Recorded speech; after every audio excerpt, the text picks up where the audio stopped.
All right. Well, thank you for joining us once again for another installation of Kingdom Thinking.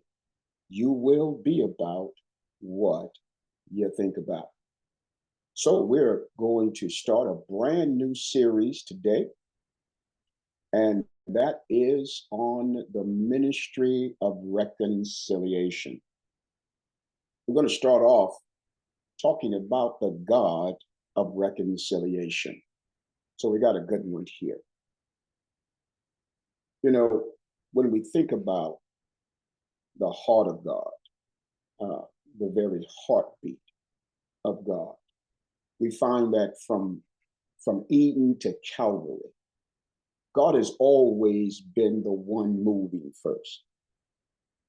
And when we think about it, in the garden, when Adam hid, God's voice broke that silence with a question: where are you? And that question still uh, echoes today. Where are you? The question that is always before us, not as condemnation, but as compassion. Where are you? You see, while humanity wanders in rebellion, God was already designing redemption. You see, reconciliation begins not with man's desire to make peace, but with God's determination to restore it. Romans 5:8 says, while we were yet sinners, Christ died for us. So when it comes to reconciliation, we come to understand then that God initiates and we respond. Now, one of our key scriptures today, 2 Corinthians 5:18-19. So get your notepads out and write these scriptures down. I'm going to give you some excerpts of them in some cases today. But in this particular scripture, we read about God is the source and initiator of reconciliation. And it reads, all things are of God, who has reconciled us to himself by Jesus Christ. He has given to us the ministry of reconciliation, to wit, that God was in Christ, reconciling the world to himself. Wow. You see, this passage anchors the entire lesson today. Paul here reminds the believer that reconciliation did not originate from man's will, but from God's heart. It is the heartbeat of God. God himself designed it, initiated it, and accomplished reconciliation through Christ. That's what we read. He didn't outsource the work. He personally entered our brokenness and restored relationships. You see, this verse reveals that reconciliation is both a completed act, God reconciling us, and a continued mission, God entrusting us to carry it forward. It underscores the truth that everything about reconciliation begins and ends in him. You see, he made the first move. Before man ever thought of returning to God, God was already reaching toward man. The initiative in reconciliation demonstrates that grace always moves first. God doesn't wait for our perfection. He acts out of his own compassion. Why? Because reconciliation is an act of pursuit, not persuasion. See, we don't need to persuade people to be reconciled. We need to pursue reconciliation. God doesn't beg us into peace. He invites us through his love. Now, the ministry of reconciliation is rooted in that pursuit. His relentless desire to restore brokenness and fellowship. Our response to God's pursuit is only that of surrender. Surrender, not negotiating. We don't negotiate reconciliation. We simply surrender ourselves and therefore be reconciled to God. It is through and by the cross the bridge back to God is constructed. Another key verse here is in Romans 5, 6 through 11, where we read about the power of God's initiative and his love. It reads, for when we were yet without strength, in due time, Christ died for the ungodly. But God commended his love toward us in that while we were yet sinners, Christ died for us. He didn't wait for us to get right. Romans 5 shows that reconciliation is rooted in unconditional love. God didn't wait for humanity to clean up or come closer. No, he came down. Christ's death demonstrates that reconciliation is an act of divine pursuit, not human persuasion. We were powerless, okay? We were powerless, undeserving, and yet deeply loved at the same time. Paul's words make it clear that reconciliation is not a reward for righteousness, but a rescue for the rebellious. This passage reveals why God made the first move. Love compelled him to do so. Because no greater love had any man than this, that a man will lay down his life for a friend. You see, Christ closed the gap that sin opened in our relationship with God. Sin built a chasm that humanity could never cross, but the cross became the bridge that spawned eternity. You see, through Jesus' sacrifice, without his sacrifice, it was impossible for us to bridge that gap between a holy God and a fallen man. But through Jesus, through the cross, it became a reality. You see, the cross is the proof that peace is possible. The cross is more than a symbol of suffering. It's the evidence of divine reconciliation. Every nail, every wound, every drop of blood proclaims that hostility can end. The harmony with God can begin again. You see, we're talking about the God of reconciliation here. The God who is love speaks the language of reconciliation in love. You see, Colossians 1:19-22 talks about the cross as that bridge between God and man. Reading, and having made peace through the blood of his cross, by him to reconcile all things unto himself, and you that were sometimes alienated, yet now you've been reconciled. Yeah, we were the original aliens. Yeah. Here Paul shifts the focus from God's initiative to the means of reconciliation. What were the means? The means was the cross of Christ.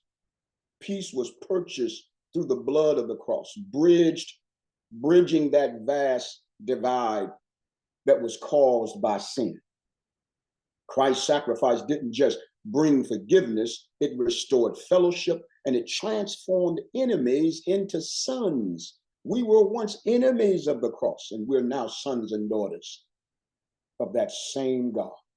Colossians 1 captures this cosmic scope of reconciliation.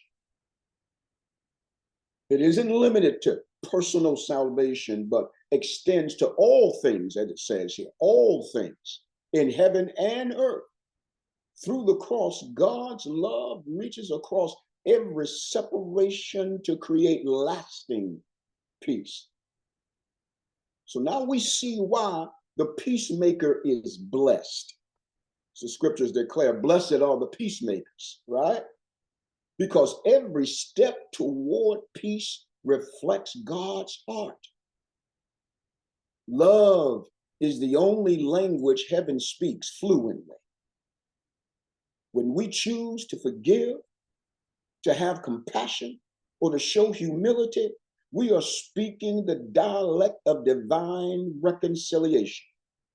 Love does not excuse sin, but it creates the atmosphere where transformation can occur. You see, reconciliation begins where love refuses to quit. Every act of reconciliation is love in motion, a visible reflection of the unseen heart of God. When we love those who wounded us, we mirror the same mercy that met us at the cross. You see, in Ephesians 2, 13 through 18, we read how reconciliation unites all who were once divided.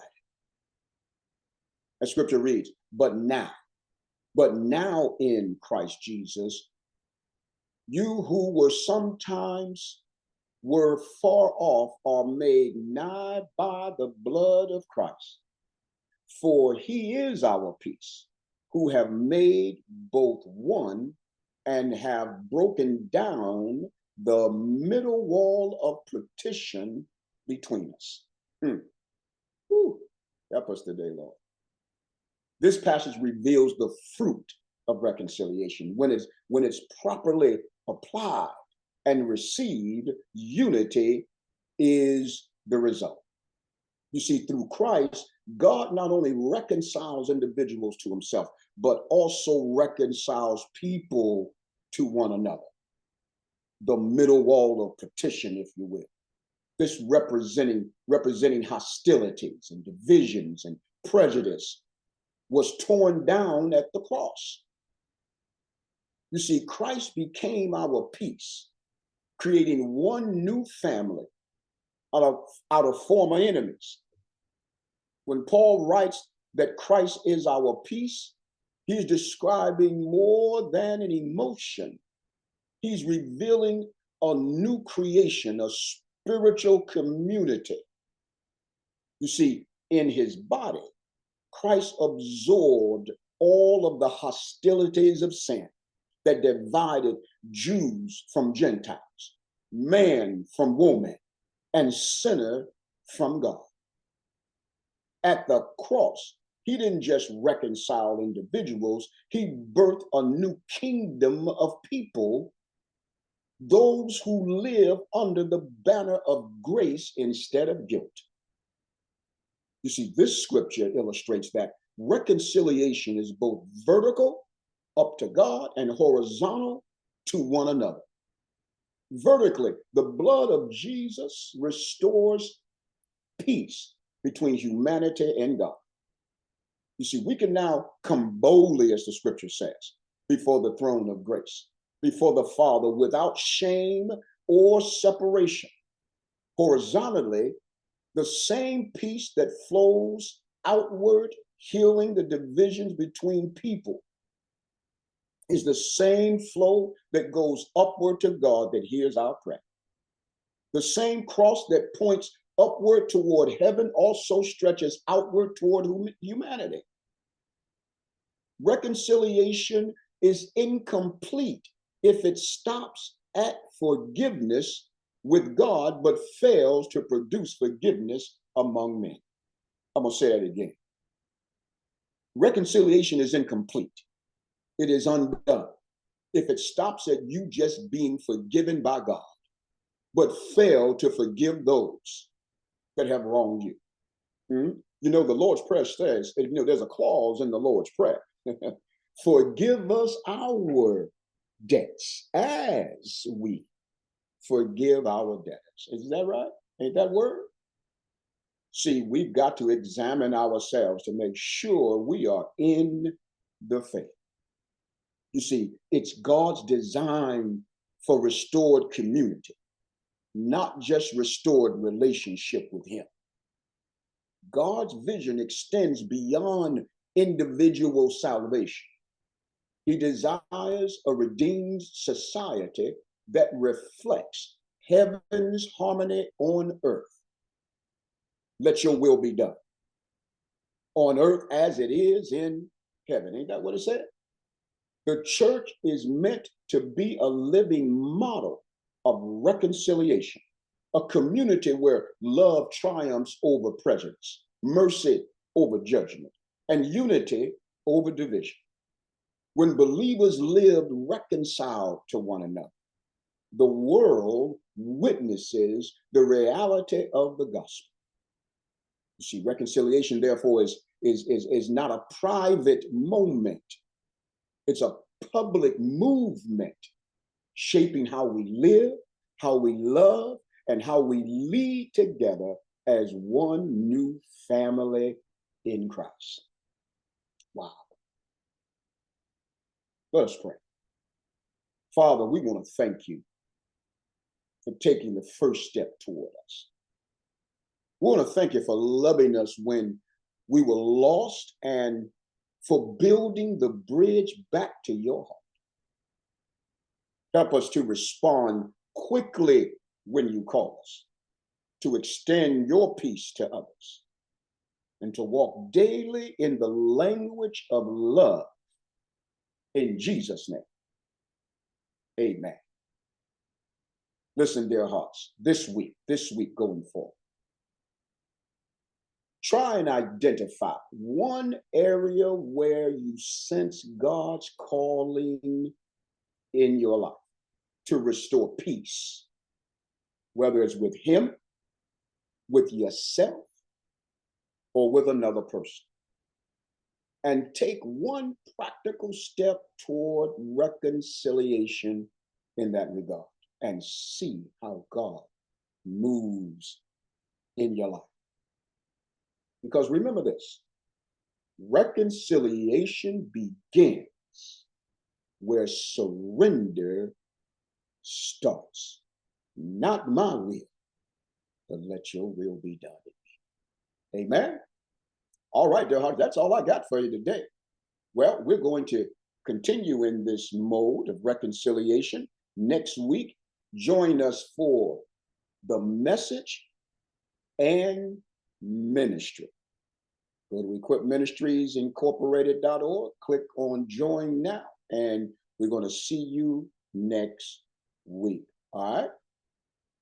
As always, we want to thank you for listening.